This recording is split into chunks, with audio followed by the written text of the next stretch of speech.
ஓம் சாய்ராம். ஒவ்வொரு நாளும் நம்மளுக்கு 24 மணி நேரம் இருக்குது. அதில் நம்ம 7, 8 மணி நேரம் தூங்கினா கூட மீதி இருக்கிற எல்லா டைமுமே நம்மளோட முன்னேற்றத்திற்கும் வளர்ச்சிக்கும் தான் பாடுபடுவோம்.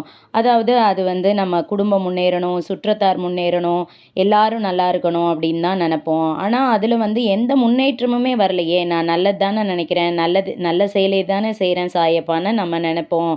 ஆனால் வந்து அப்போ நம்ம உணர்ந்துக்கணும், நமக்குள்ளே இருக்கிற சில விஷயங்கள், அதாவது நம்மளோட ஈகோ வந்து தடுக்கும் மாற்றாமல் இருக்கிறதுக்கு. அந்த மாதிரி உணர்வு பூர்வமான விஷயங்களை நம்ம மாற்ற ஆரம்பித்தோம் அப்படின்னா நல்ல எண்ணமும் நல்ல சிந்தனையும், கிருஷ்ண பரமாத்மா சொல்கிறத போல எண்ணங்களில் நீ அழகாய் இரு அப்படின்வாரு. அந்த மாதிரி எண்ணம் அழகாக இருந்துட்டாவே போதும், நம்ம வந்து வாழ்க்கையில் முன்னேறிடலாம். தியானத்துக்குள்ளே வரும்போது நம்ம எதெல்லாம் சரி பண்ணலான்னு உணர்வோம் சாய்ராம்.